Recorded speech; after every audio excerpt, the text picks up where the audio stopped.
sobrang nakakagulat na balita, grabe si Escudero booking na. Nayanig ang Senado, nabunyag ang tinatagong lihim, tumistigo na si Vince Dizon. Ayon sa nakalap nating impormasyon, gustong sumipsip kay Pangulong Marcos, si dating Senate President Francis Chis Escudero bumaliktad na. Matapos malamang walang pinsan-pinsan sa Pangulo, susunod na siya kay Zaldico. Grabe si Escudero booking na, nayanig ang Senado, nabunyag ang tinatagong lihim, tumistigo na si Vince Dizon. Tara panoorin natin. Now, at this juncture, Mr. President, with the permission of the body, and with the permission of the chairman, of course, also, may I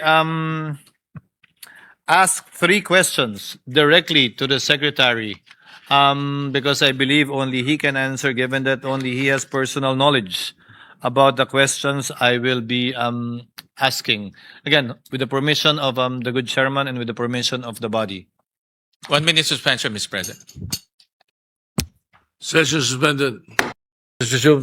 President, in accordance to Rule 43, Section 121 of the Rules of the Senate, and with the consent of the body, I move to suspend the rules of the Senate to allow our distinguished colleague, Senator Chis Escudero, Francis Chis Escudero, to ask questions directly to the member of the cabinet or the head of the cabinet, Department of Public Works and Highways, Secretary Vince Dizon. So move, Mr. President. Yes, the way I understand it is the questions that Senator Escudero would want to pose would be questions directly to the Secretary of DPWH, and that is the reason for your motion. Yes. All right. Yes, sir. Any objection? Hearing none, there is a motion to suspend the rules of the Senate. Hearing no objection, the motion is approved. Thank you very much, Mr. President. I'd like to thank You may proceed. I'd like to thank our distinguished colleagues as well as the good chairman of the committee for accommodating this request. Good evening, Mr. Secretary.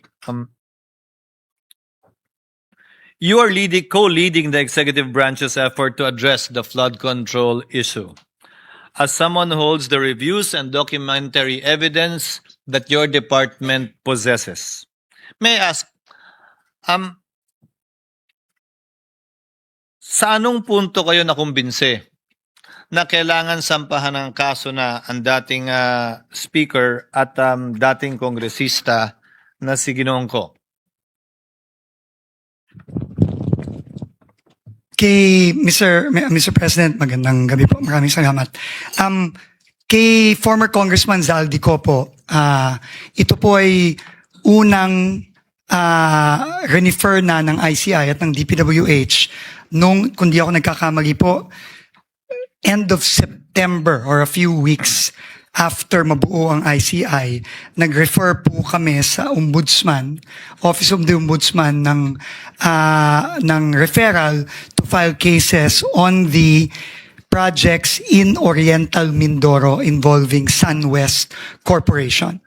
At in fact, ito din po ang unang kasong final ng Office of the Ombudsman itong nakaraang linggo sa Sandigan Bayan na kinagabasan na rin po ng warrants of arrest laban kay former Congressman Zaldico at sa iba't iba pang mga opisyales ng DPWH at ng iba pang mga private individuals. So at that point po, base sa inspeksyon na ginawa namin nung nandun po ako sa Mindoro kasama ni Governor Bons Dolor, at sa ebidensyang nakalap na ipinasa po namin sa ICI nung ito ay nabuo, dun po namin sabay na final sa Ombudsman yung referral na yon, at yun na rin nga po ang unang kasong final sa Sandigan Bayan nitong nakaraang linggo lang.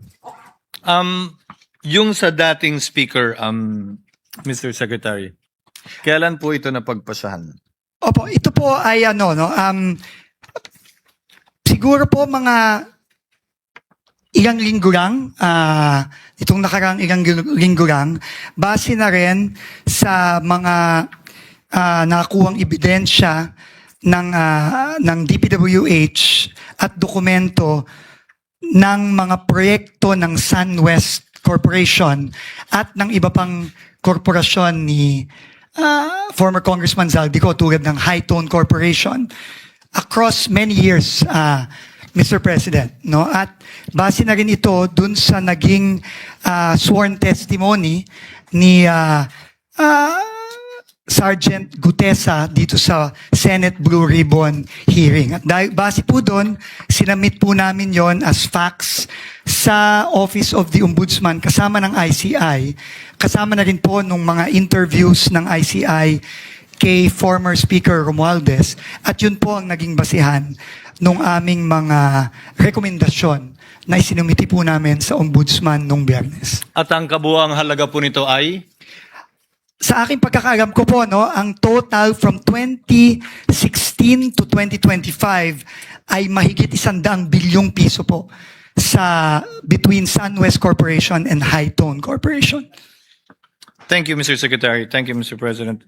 Pangalawang katanungan po, nabasa ko pero hindi ako tiyak na sinama bilang bahagi ng mga ebidensya ang affidavit ni Gutesa o Orly Gutesa. Sa kabila ng pagkakaroon nito ng problema o issue sa notaryo o pagnotaryo na lumabas sa pagdinig ng Senado at gayon din ng mga newspaper reports. Totoo nga po bang kasama ito? Kasama po.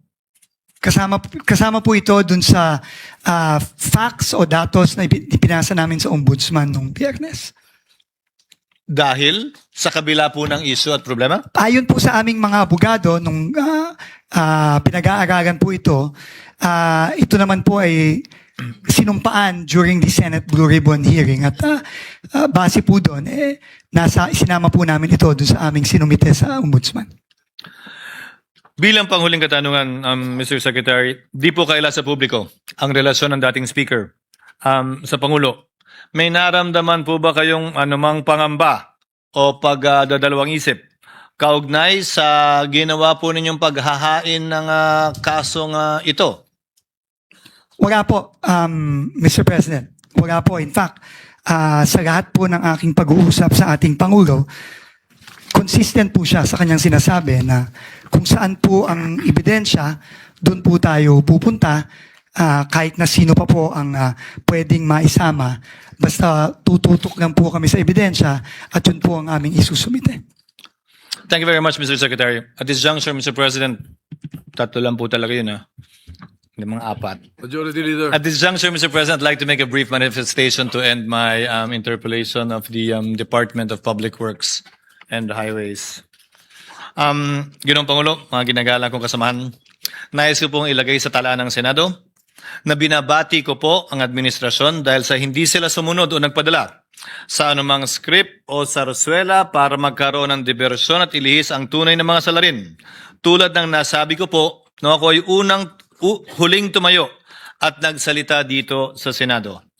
Ayon mismo kay Secretary Dizon, wala silang sinundang script at base sa kautusan ng Pangulo, sinundan lamang nila kung saan sila dinadala ng ebidensya.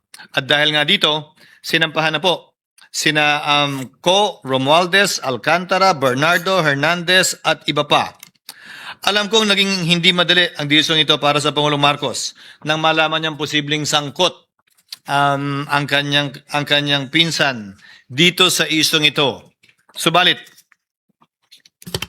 Ginoong Pangulo, nais ko pa ring sabihin na binabati ko ang sigasig ng Pangulo na panagutin ang mga tunay na dapat managot at pagtutol niya sa anumang diversyon dahil madami ng mga inosenteng tao na dadamay sa tangkang paglilihis na ito. Dapat lang po tayo magalit sa korupsyon at anumang uri ng pang-aabuso sa kapangyarihan. Subalit huwag tayo maging padalos-dalos sa paghusga, maging mapanuri po tayo sa mga mema at nais lamang magpunla ng pagkakawatak-watak, hindi lamang po natin dito sa Senado, pero gayon din po sa buong bansa. Upang sa gayon, maharap natin ang mas mabibigat na problema na dapat kaharapin ng ating bansa kaugnay sa ekonomiya at pagbibigay na mas magandang kalidad ng buhay sa mas marami sa ating mga kababayan. Maraming salamat po, Ginoong Pangulo, at sa muli nagpapasalamat ako sa ating kagalang-galang na Chairman ng Committee on Appropriations sa pagbibigay sa munting kahilingan ng abang lingkod na ito at gayon din sa ating punong mayoriya sa pagbibigay din sa kahilingan ng kinatawan na ito. Maraming salamat po at magandang gabi po. Thank you, Senator Escudero. Majority Leader. Thank you, Mr. President. Mr. President, I move that we consider the budget of the Department of Public Works and Highways. I so move. Any objection? Hearing none. Consideration of the budget of the Department of Public Works and Highways is in order. Thank you, Mr. President. May we recognize the sponsor, Senator Sherwin Gatchalian, to give the details of the budget, Mr. President. Senator Sherwin Gatchalian is recognized to give the details of the budget. Maraming salamat, Ginoong Pangulo, Majority Leader. Mr. President, we respectfully submit for the body's consideration the proposed new appropriations for the Department of Public Works and Highways for fiscal year 2026 amounting to 568 billion pesos. Thank you, Mr. President. Mr. President, Majority Leader. I move that we recognize the former Senate President, our distinguished colleague, Senator Cheese Escudero. The former Senate President, Senator Cheese Escudero, is recognized. Thank you, Mr. President. Thank you, distinguished majority floor leader. Just a few questions, and I would like to thank at the outset Senator Lacson, our Senate President Pro Tem, for allowing me to ask my questions ahead, given its brevity. Pwede po bang malaman, mula dun sa original na budget ng DPWH na pinanukala sa ilalim ng NEP, magkano po yung kabuuang flood control funds na tinanggal mula sa panukalang NEP? Mga 255 billion, Mr. President. 255 billion. At sa magiging panukala ng kagalang-galang na chairman ng komite, ito'y nilagay presumably sa mga mas makabuluhang mga proyekto ayon sa mga panukala ng ating mga vice chairman. Halimbawa, sa edukasyon, sa health at iba pang mga kahalintulad ng mga departamento o mga gawain. Tama po. Ang malalaki pong or yung priority na sectors na linagyan ho natin ng malalaking amendments ay education, health, and transportation po. Pero tama ba na ang ginawa ng Kamara ay itong pondong to ay ginamit sa ibang mga bagay-bagay din pero kabilang ang mga proyekto pa rin ng DPWH? Meron po silang, yung 255, ito po ay nakakalat sa iba't ibang proyekto. Kasama na rin po doon edukasyon, kasama na rin po doon sa Department of Transportation. Yung natira pong 624 billion po, nagkaroon lang ho sila ng realignment within the Department of Public Works. Ayon po sa datos ng DPWH, sa kabuuan ay nagkaroon ng 30,000 flood control projects mula 2018 hanggang 2025. Tama po ba yun? More or less po, tama po. At sa na-validate nila na 8,000 proyekto out of the 30,000, nung una humigit kumulang 421, kung hindi ako nagkakamali, ang identified na ghost projects na bumaba ng anong numero na po ngayon? Nabanggit po ni Secretary Dizon na ang suspected ghost projects nationwide is 421. At ito po ay tuloy-tuloy po yung validation po ng ICI at DPWH. So initial po lamang yun? Initial pa lang po. At base sa kanilang initial na pag-aaral, mga anong taon na may pinakamaraming ghost projects na sa na-identify nilang 8,000 proyekto out of 30,000?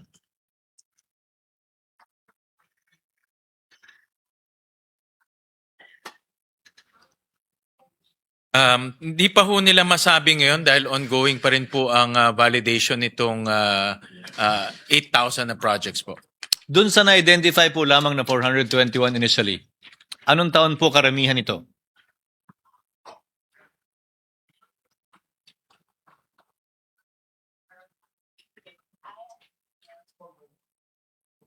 Alam ko po na ang saklaw na period ay 2018 hanggang 2025. Ang tinatanong ko po, ano pong taon karamihan ang may nakita kayo?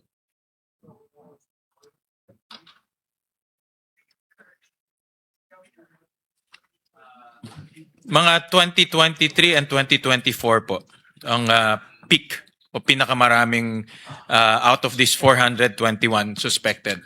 Na tumutugma sa naunang talumpati, kung naalala ko ng tama, ng ating kasamahan at Senate President Pro Tem na si Senator Ping Lacson sa kanyang talumpati na dineliver dito sa plenaryo ng Senado. Dumako naman po tayo sa 2025 budget. Valid pa po ba yung budget hanggang sa susunod na taon tulad ng mga ibang budget na nakikita natin at pinapasa ng Senado? Is the budget valid for 2 years?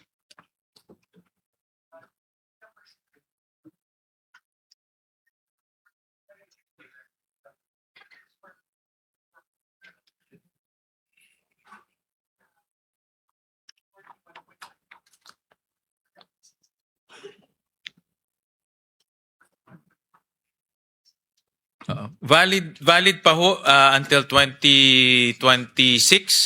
Ang obligation rate po nila is 76%. Ang disbursement po is about 49%. So yung mga hindi ho nagastos nila valid will be until 2026. Actually, ang tatanungin ko po ay gaano tayo makakatiyak na hindi mangyayari sa 2025 budget yun nangyari sa sinabi po ng kalihim sa inyo kaninang narinig ko na karamihan ng ghost projects na na-identify nila ay nasa taong 2023 at 2024. Ano po ba ang mga hakbang na ginagawa nila para matiyak na hindi na ito mangyayari pang muli?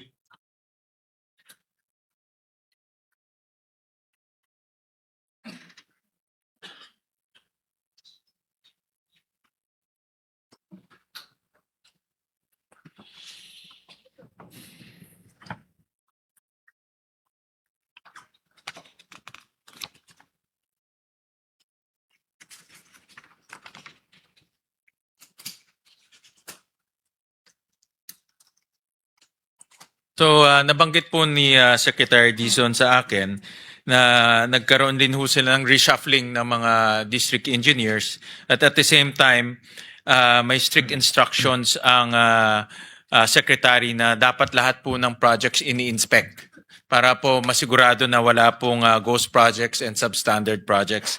At the same time, inilunsad na po yung transparency portal na lahat po ay nandoon yung project. So ang taong bayan mismo pwede nang magsumbong, mag-report o pwede nang magbigay ng impormasyon kung ano po yung status ng project. At ang assumption ko po nito ay masusunod din yung kautusan ng Pangulo. Nababaan yung costing ng mga proyekto kumpara sa costing ng nagdaang taon.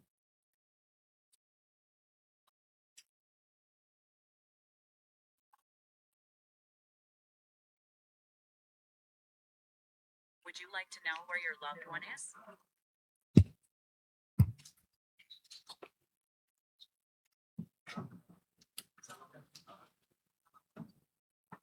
So dahil po yung itong mga natitirang flood control projects ay hindi na implement, nagkaroon din ng magandang pagkakataon ang DPWH na magkaroon ng recosting.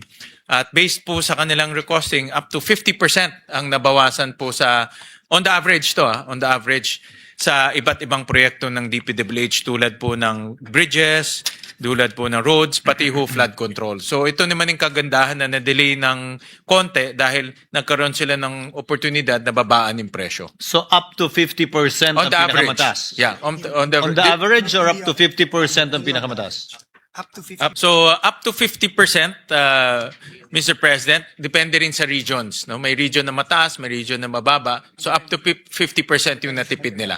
Depende rin sa materials, depende rin kung saan, no? Kasi may logistical issues rin. Kung may double, triple howling halimbawa. Correct. Ngayon, ikaw, bilang Pilipino, ano ang masasabi mo at reaksyon sa balitang ito? Mag-iwan ka ng komento sa ibaba at atin pong babasahin isa-isa.